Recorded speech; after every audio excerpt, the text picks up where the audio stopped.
butterflies keep dying. I bought ADACA when it was half price because I saw this content warning list and I thought I might be about to get a Half-Life Postal game. It is very definitely Half-Life. The aesthetic, the sound design, the super gravity gun section, the final choice with an interdimensional recruiter. It's definitely not Postal though. Outside of having the sort of crouch jump to get higher thing going on, having played the game all the way through, I really don't know why this list of warnings is here. I think 99% of people aren't going to be triggered by shooting the zombie Rottweilers from Resident Evil. And these aren't cops, these are the Combine. There's really no politics in this game unless you consider a mercenary calling communists pinkos to be some kind of political commentary.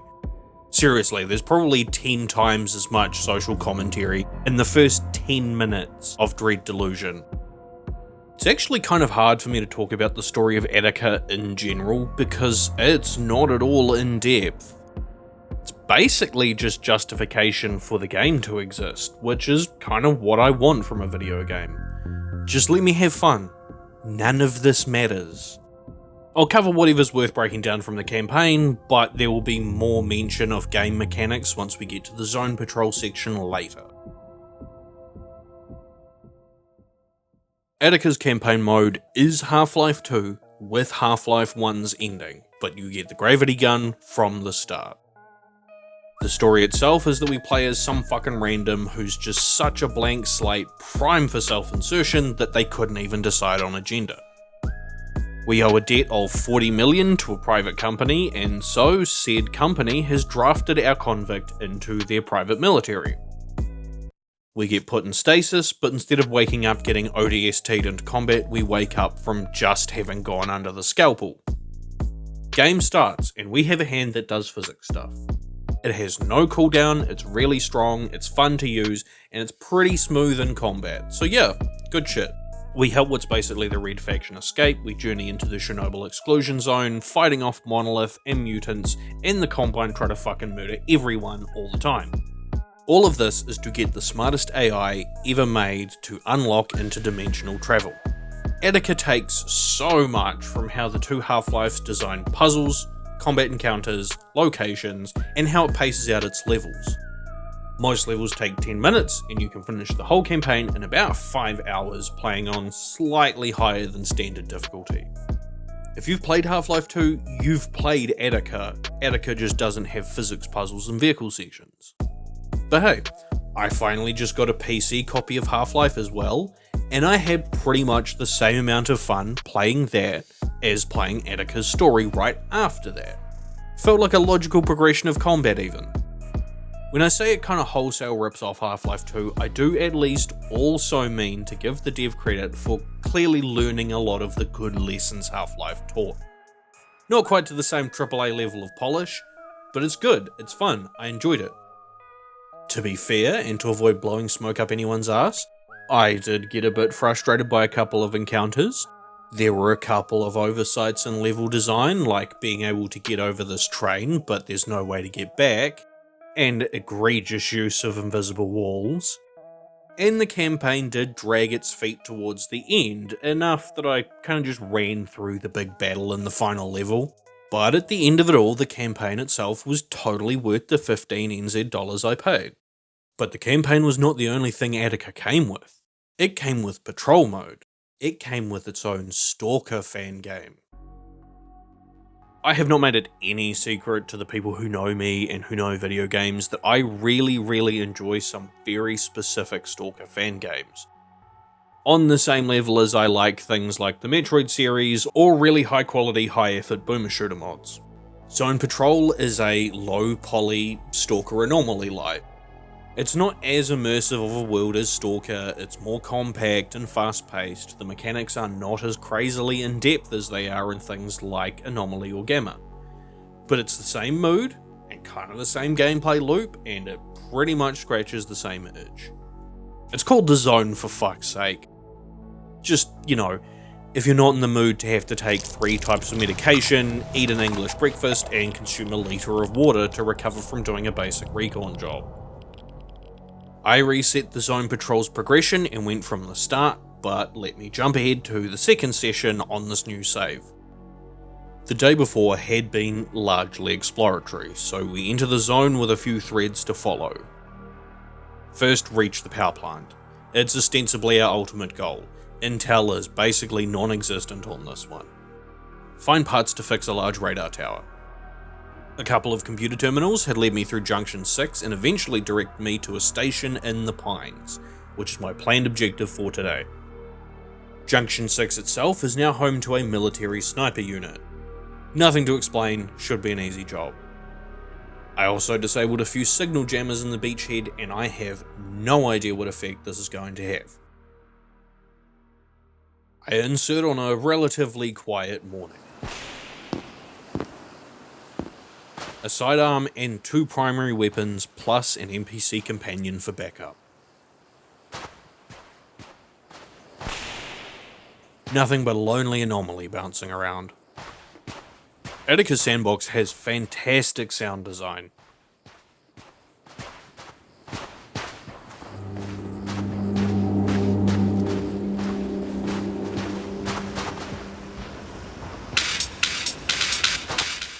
In most regards at least. The weapons can tend to sound pretty underwhelming, but the ambiance really saves it. One of many optional difficulty settings that can be toggled on or off whenever you want is to play with basically no HUD. In fact, my first 2 in-game days were just that. I was kind of concerned I wouldn't know what grenades I have selected as well as a couple of other things, but they accounted for that.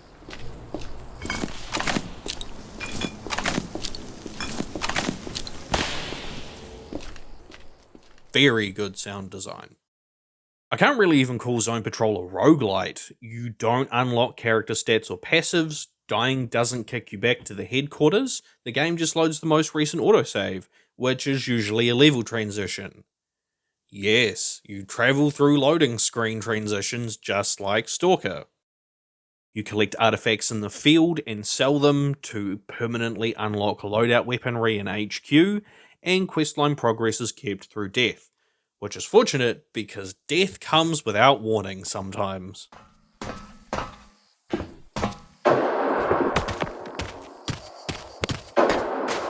Thankfully, there's no stamina bar, so I can close distance with the snipers real fast.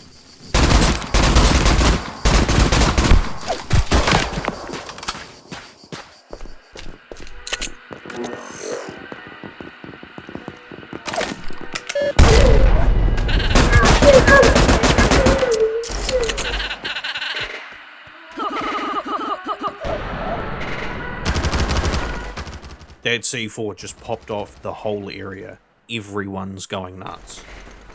I collect a tier 1 keycard on the way back down the building.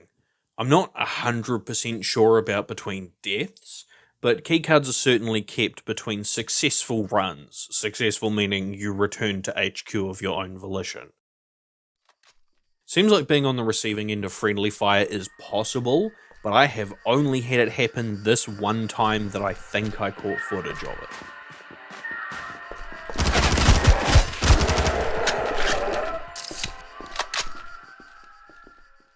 I found these pods in several areas.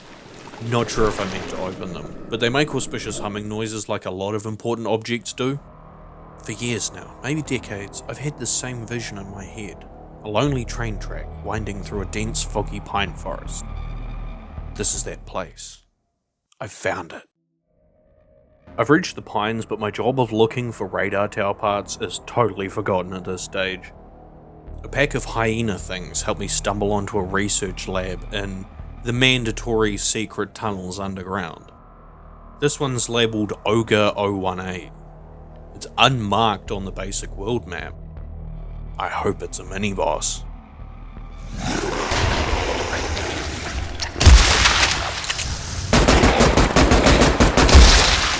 He's not too impressive. I can't draw him out into the fire anomalies, but it's not like he's much of a challenge regardless. A text log tells me the code to the rewards room is 1234. That's not very secure. It's a locker room, the code is just a formality. The loot consists of a couple artifacts, a Vault Codes keycard, a sniper rifle, laser magnum, and flamethrower.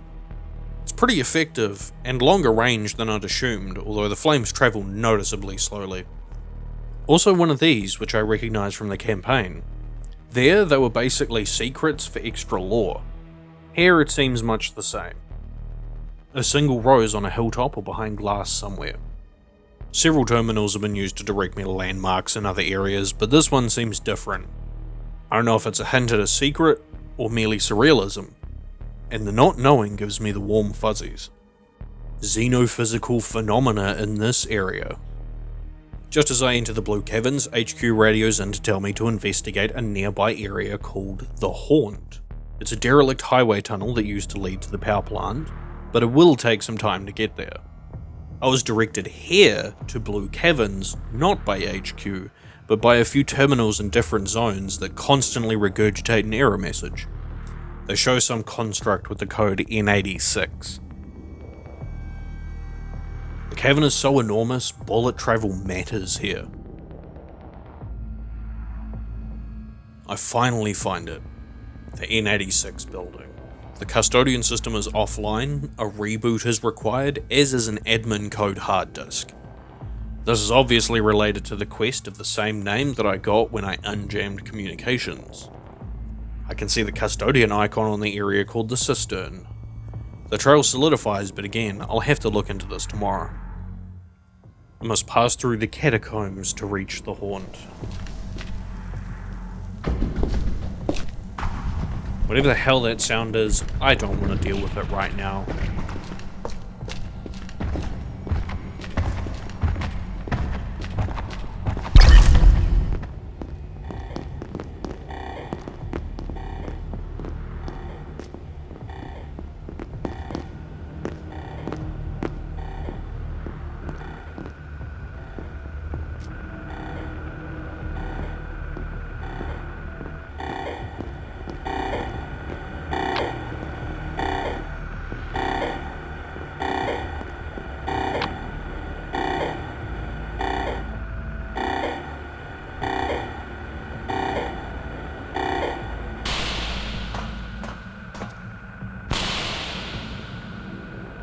Finally, the haunt.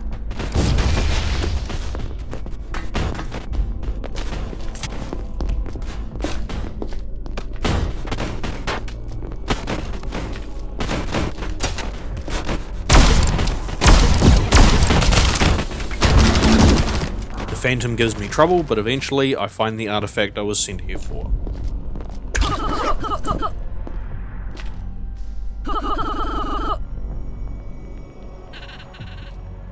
It's useless. Doesn't even count as artifact currency. I'm done for today. Time to get out of here before something I can't shoot finds me.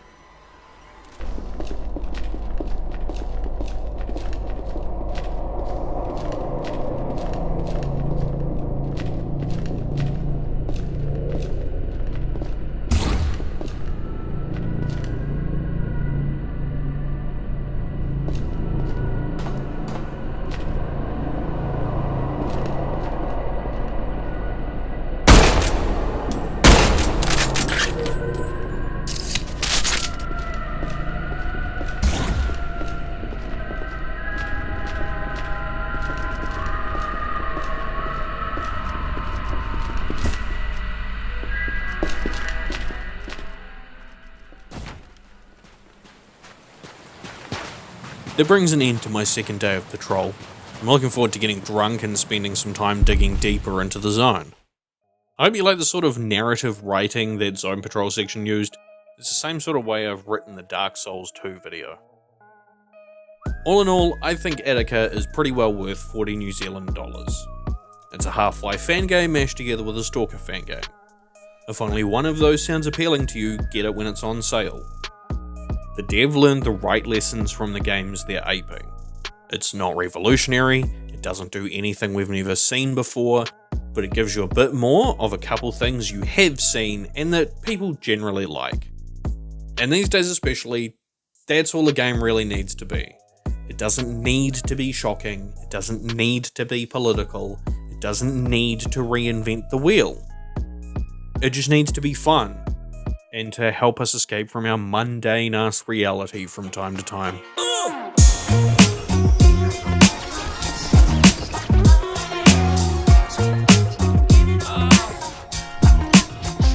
How I feel, I could never sit still. I skate on a banana peel. Godson with the Havana feel. Do you and always trust I'll be looking from a daisy field. Move something, shake something. My middle name loving, one pelvic thrust, have a face blushing. Walking through the valley of death. They all zombies, quick to land a figure at best. I'm the Don Juan. See me in traffic with bonbon. I'm cutting big slice of the cake, y'all. Yeah, slow down, baby. I'll let you know from the gate. I don't go down, baby. Marvin Gaye and the Mercedes. It's for the soul mama. Big Papa know the piss lava. Yeah, shit excellence. Cause all my shit excellent. I get a 2 for the one, I'm so affectionate. Honey, tell me what your section is. The 12 hours was an estimate. It's butter, baby, to the exodus. Oh, you need to show me love. Baby, I can't figure it out.